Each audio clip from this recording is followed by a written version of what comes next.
Hello Instagram. I guess I just wanted to come on and kind of talk about what Trueblonde means more in detail. I don't think I've ever really gotten a chance to explain it, but you know, either I believe this year or last year I changed my name to Kame Trueblonde. For the longest time, for many years, it was Kid Kame Pink Polygon. Of course, I dropped the kid from Kid Kame and I just go by Kame. And Pink Polygon was always somewhat of a sub name, I guess you would call it, or like a secondary name. It was like Kid Kame Pink Polygon. You know, the Pink Polygon was just more of like an aesthetic decision where I was kind of utilizing the nostalgia of like old video games, and my favorite color was pink, so I was like Pink Polygon. Like that's as deep as it went. But you know, as I got older and I started to kind of dig deeper in my creativity, I ended up changing my name to Kame Trueblonde, or my name is just Kame, but the Trueblonde thing is like my Instagram name. And I actually do plan on changing my government name to Kame, first name Trueblonde, last name, so it'd be Kame Trueblonde. I just wanted it to be Kame by itself, but then I heard that it's gonna be like Kame Kame for like the first and last name. So I'm like, you know what, Trueblonde, you know, starting the Trueblonde family, right? The Trueblonde bloodline, right? It's like Trueblonde. It's kind of cool. But I guess to what it means exactly is just like more or less a conceptual thing of like deconstruction. So you know, it is heavily inspired by Frank Ocean's Blonde. Like, I'm just going to say that now. And it's how I interpret just the concept of blonde, right? A lot of people rightfully explain it as, you know, the blonde, the two titles of blonde, one feminine and one masculine. You know, kind of going conceptually in his sexuality as a bisexual. I think that is a huge part of it, but I think there's a deeper subcontext to it, right? Like just the idea of blonde, right? Or even the cover, how he has you know, bleached hair. Obviously it's green, but you know, it is clearly bleached and then dyed green after, right? And just the idea of I find the idea of Frank Ocean as a black man bleaching his hair to somewhat kind of be a taboo topic within the black community. You know, the idea of blonde hair on a black person seen as stripping or whitewashing, which I'm gonna get into why that doesn't make sense, right? Or like why that's stupid, right? And why people say that are not correct, right? And I like how Frank Ocean kind of used this idea of stripping something, because remember the hair is green, so he stripped something away, the, you know, the pigment in his hair, he bleached it, not to strip away his identity or not to take away, because at the end of the day, either he bleaches his hair or not, he's still a black man, but to add anew, right? To add or to bend the cultural idea of a concept, or the cultural idea of what blackness is, right? And to kind of do the same thing with his sexuality. A black man is not supposed to be, you know, within the black community, everyone's like, oh, they're always trying to demasculate the black man, oh, they're always, you know, I'm not saying this is like a prevalent thing in black culture, right? I'm not saying homophobia is a part of black culture, because it's not, right? It does not take away from your blackness, but to ignore that a lot of us have and not even just black people, like, I'm just speaking for black people, but not, like, this is not exclusively a black thing. White people are homophobic too. Every race has homophobia, right?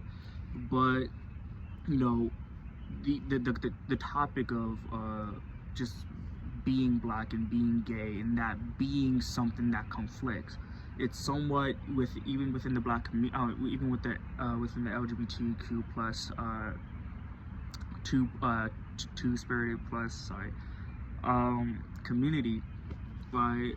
blackness is often still kind of a thing where it's like it still doesn't benefit them in some cases, and it's still seen, and there's still a battle, and it's still seen as just like a struggle being black in the gay community, or being black in the queer community, I should say, right?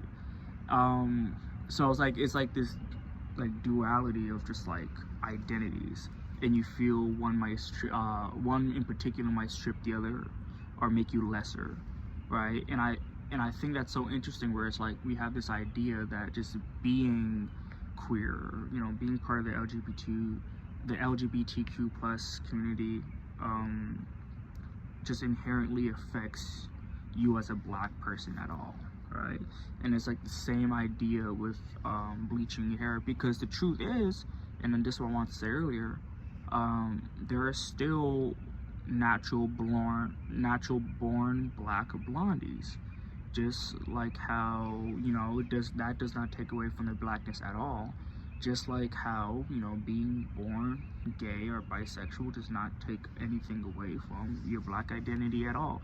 Despite what people might say, despite saying, hey, black people are supposed to fit this architecture of masculinity, black people are supposed to do this. There is no supposed to. And to be able to deconstruct that, and then to fit your own personal identity into what your black experience is. What I find interesting about Blonde is that I believe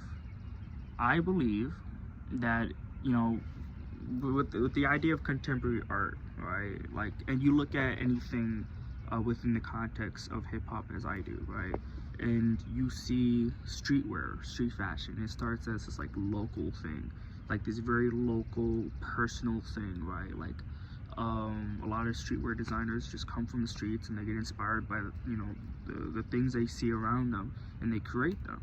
And then this template becomes an even larger thing. Like Nike is strictly an American. It started in America. Like Nike is an American brand. You know, the shoes that they made are American, but then you see it become global, and you see, you know, Japan doing their custom the custom Nike shoes, right? And you see all these other countries and all these other artists around the world doing collabs, right? You got all these artists with their interpretation of a template, right? Much even you know, coming from Japan, like look at Dragon Ball, look at all the American comic and animators inspired by Dragon Ball, right? Starts with a local thing, right? So like Blonde is like a local, personal thing that is used as a template of like contemporary music. You take that, you could take Blonde and be like, hey, this is a personal body of work that, you know, is about this black man who just so happens to be also bisexual, and here is his personal experience. He is not making something that is universal, he's making something that is personal, and that personal experience can be related to millions of other people, which clearly it has. So it becomes this like template of just like what black music can be, or black music is now, since he put Blonde into the zeitgeist, right? He deconstructed what, you know, he is, and he put it in a very personal body of work, right? And that's kind of what Trueblonde means to me. Obviously, Trueblonde to an extent is also like a Super Saiyan reference, because Kame is from Dragon Ball, right? You know, Kamehameha is what everyone says, but you know, those are the normies. It's really Kame Senin, which is Master Roshi. That's really actually where it comes from.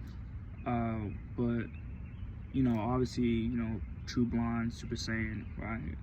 And it's like a thing where when Goku turned Super Saiyan, it was during like the Namek saga, or I guess some people like to call it the Frieza saga. It's the same thing, really.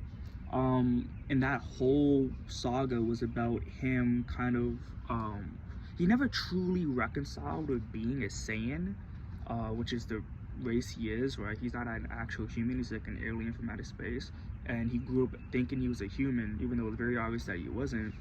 And you know, the Saiyans are bad people, right? So it took him a long time to reconcile with it, right? That it's like, oh, my people were bad people and look what they did, but I gotta be okay with it, right? And you know, once he kind of just like, you know, accepted that he was a Saiyan, he didn't really accept it, but it's like he took on the mantle of being a Saiyan after the death of Vegeta. Um, that's when he was able to really tap into his Super Saiyan. I'm kind of embellishing a little bit because he tapped into being a Super Saiyan once his friend died, right? But it's kind of like the thing where it's like, you know, the nature of a Saiyan is just like raw brute and like fighting potential raw brute combat, right? So it's like it makes sense that he would tap into like Super Saiyan once he tapped into his instincts, once he tapped into his anger, once he tapped into his emotions, right? And I guess with the idea of Super Saiyan and the idea of Trueblonde within the context of what I'm doing, it's kind of the same thing where it's like, okay, you know, I grew up with identity issues because I'm biracial, and I'm sure a lot of full black people still have identity issues, right? Either you got, you know, white kids being like, I'm more black than you, you're not black enough, like, bro, you don't act black, whatever the fuck that means. Or you even got, you know, you might even be homosexual and be like, I'm not even supposed to be homosexual, like, what is this? This does not fit the archetype of what I was taught I'm supposed to be. So there's a lot of identity issues with that, right? But it's like, it's until you reconcile that it's like, I just am, and I'm going to tap into that, and I'm just going to you know, tap into my instincts and just like do something that I must. You know, Goku needed to defeat Frieza, right? And I need to express myself as I need to, right? But like Goku is just martial arts. For me, it's just like art, right? So that's where I see the alignment right there. So it's like a double meaning, Kame, Trueblonde, and you know, obviously it's the idea of just like deconstructing, recontextualizing, and not even taking away, because when you're bleaching your hair, it's not to take away from blackness or not to take away from your pigment or anything that you were given birth, right? Because changing your hair grows back, right? Changing your hair is just to strip it so then you can add a new, right? You often find with art movements, there's a point where it becomes minimalist, right? Then there's like a deconstruction. Like with art, you got like the Renaissance, right? The Renaissance of just like high art, right? Just like high art is the wrong word to use, sorry. Just like highly skilled masters of just like the arts, right? Like the paintings and everything, just like the high skill of it. It's the same with classical music, just the high skill of it, right? They mastered the high skill of it, right? But with you know, a little bit after, you know, you got modern art, right? And then I guess in the sense you also got jazz. So it's like that is the minimalist version of it, right? You deconstructed what classical and what Renaissance art was, classical music and what Renaissance art was, and then you minimalist, you know, you brought it to like a minimalist point, right? Where, you know, now you got jazz and now you got modern art, and then a little bit after, you get, you know, the postmodern, or I guess in this sense it's just contemporary music as well, because there's so many, I guess, you know, from jazz, and you got rock, and then, you know, you got fucking just like pop music, and then you got like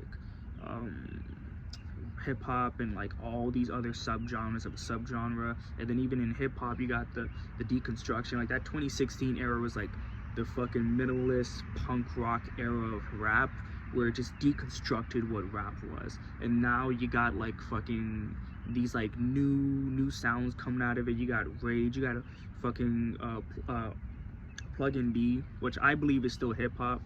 Some people don't like to call it hip-hop, but I think it is, right? And you just got all these different things. So it's like you got the mastery, then you got like the modern, and then the postmodern, and it's like it to be able to deconstruct and to bring something to like a minimalist point is then to add more onto it. It's like a cultural refresh, right? So it's like when you strip something, it's not to take away from the original identity, but to recontextualize it in like a new way.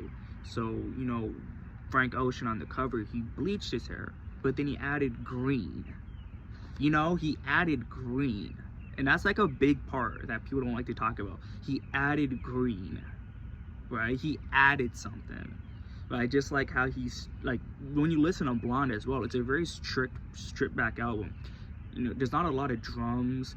You know, the instrumentation is like, it's very minimalist, right? But then it's still called and deemed one of the greatest albums because he added something.